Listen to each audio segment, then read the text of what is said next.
European leaders have joined India's Republic Day parade today as guests of honour. बड़ा ताकत का मुजाहिरा किया है. यकीनन रिपब्लिक डे पे जिस तरीके से वेपन्स को और ये सारी चीजें दिखाई जाती हैं. Parading through the capital New Delhi, while fighter jets buzzed overhead and India's latest military hardware was put on display. सब लोगों को 26 जनवरी की यानी कि रिपब्लिक डे की बहुत बहुत शुभकामनाएं, बहुत बहुत मुबारकबाद.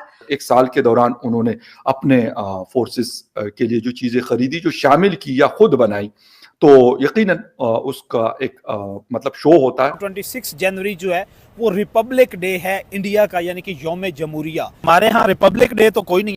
आज भारत का 77th हैप्पी रिपब्लिक डे है और यूरोपियन यूनियन के कमिश्नर भी आ रहे हैं वहाँ पे. ठीक है, तो है ये कि दरअसल इस दफ़ा एक बहुत अच्छी अपॉर्चुनिटी मिली है इंडिया को. उन्होंने ट्रेड डील वहाँ पे करनी है, जिसको उस सैंटोस दा कोस्टा ने खुद कहा है कि ये mother of all trade deals होगी, जो कि हिस्ट्री ने कभी नहीं देखी. The EU's top two leaders, Commission President Ursula von der Leyen and Council President Antonio Costa, are attending India's Republic Day parade. World का सबसे लॉन्गेस्ट रिटन कॉन्स्टिट्यूशन है. 6 घंटों से ये वॉच कर रहा हूं भारत की रिपब्लिक डे की जो परेड. नमस्ते दोस्तों, जय हिंद. जीएस जोन बिस्वानी में आपका स्वागत है. भारत ने आज अपना 77वां गणतंत्र दिवस पूरे जोश और गौरव के साथ मनाया.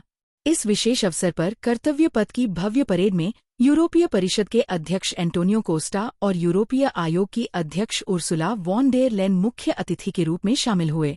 इन दिग्गज नेताओं की मौजूदगी भारत और यूरोपीय संघ के बीच मजबूत होते कूटनीतिक रिश्तों का एक बड़ा प्रमाण है.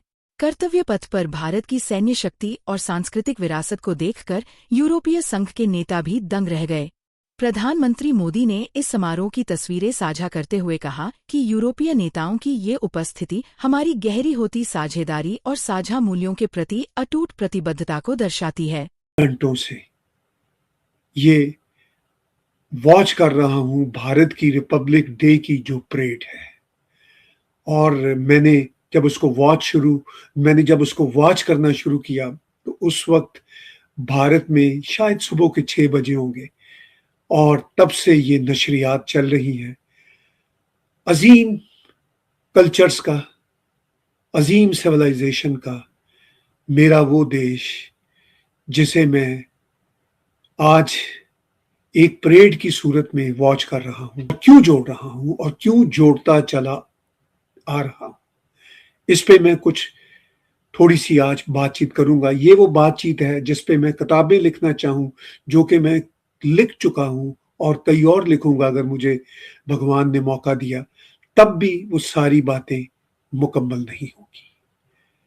पाकिस्तान जो भारत का ही हिस्सा हुआ करता था, जिसको अंग्रेजों ने एम्पुटेट करके पाकिस्तान नामी एक देश बनाया, उसके शहर लाहौर के अस्पताल गंगाराम अस्पताल में पैदा होने वाला मैं शख्स, जो 1963 सितंबर 26 को गंगाराम हॉस्पिटल लाहौर में पैदा हुआ, कृष्ण नगर में रहता रहा. मैं वो शख्स जो बचपन से भारत के खिलाफ नफरत, प्रोपेगेंडा ना सिर्फ अपनी किताबों में पढ़ता रहा, अपने स्कूलों में सुनता रहा, अपने वर्क प्लेस पे ये नफरत और प्रोपेगेंडे को देखता रहा, मुसलसल देखता रहा. और मैं चिढ़ गया था अपने बचपन से कि आफ्टर ऑल ऐसा क्यों है कि जिस सिविलाइजेशन से मेरा ताल्लुक है, जिस हिंदू एंसेस्ट्री से मेरा ताल्लुक है, उससे हम हिंदुओं की एंसेस्ट्री वाले देश पाकिस्तान, जो एक अजीब किस्म का देश बना था, चलिए बन गया. दुनिया में बहुत सारे ब्लंडर होते हैं, पाकिस्तान भी एक ब्लंडर था, बन गया. लेकिन जब मैंने उसको अपने बचपन, लड़कपन और जवानी के ज़माने में भारत से नफरत करते देखा और सुना, तो मेरा दिल नहीं मानता था कि यह सच था. मैंने अपने लड़कपन में सच्ची किताबें ढूंढना शुरू की तो मुझे अंदाज़ा हुआ کہ یہ ایک فیک دیش ہے. چلیے میں سمجھ سکتا ہوں کہ پاکستان کے 240-250 ملین لوگوں کو پاکستان سے بے پناہ محبت ہو سکتی ہے یا ایک جھوٹی محبت ہو سکتی ہے. چلیے اس محبت یا جھوٹی محبت کا انہیں حق ہے، لیکن کیا مجھے یہ حق نہیں کہ میں ریالٹی کو سمجھ سکوں؟ تو میں نے ریالٹی کو سمجھنا چاہا، جاننا چاہا. آج میں آلموسٹ 63 ایئرز کی ایج پہ یہ سوچ رہا ہوں، اور بھارت کے 26 جنوری 2026 کے دن پر میں جب بھارت کی پریڈ دیکھ رہا ہوں، یعنی ریپبلک ڈے کی جو پریڈ دیکھ رہا ہوں، تو میں یہ سوچتا ہوں کہ اتنی رنگا رنگی والا یہ عظیم دیش کیوں پاکستان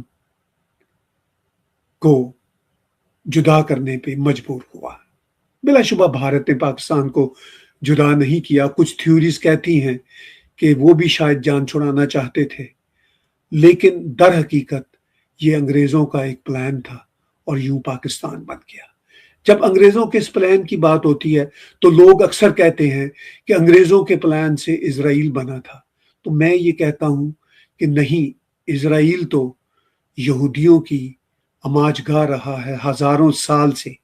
اس کا اس دھرتی پہ اپنا دیش بنانا بالکل سمجھ آتا ہے، مگر پاکستان نامی کوئی قوم یا پاکستان نامی کسی دیش کا نام کبھی بھی اس روئے زمین پر نہیں رہا. پاکستان آج جن لوگوں کا دیش ہے، ان لوگوں کی 90% ہندوؤں کی اینسیسٹری سے آتی ہے.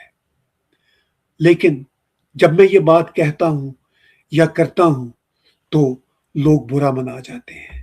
لوگ یہ کہتے ہیں کہ یہ کیسے ہو گیا کہ آپ ہمارے اسلامی پاکستان پہ اعتراض اٹھاتے ہیں. ہم بھی تو یہاں پہ کچھ 700-800 سال پہلے، 1000 سال پہلے عربستان سے، ترکستان سے، سینٹرل ایشیا سے، افغانستان سے آئے تھے. نہیں، آپ میں سے یعنی آپ کے پرکھوں میں سے اگر آپ سمجھتے ہیں کہ وہ آئے تھے مسلمان کی حیثیت سے، تو وہ تو چند لوگ تھے.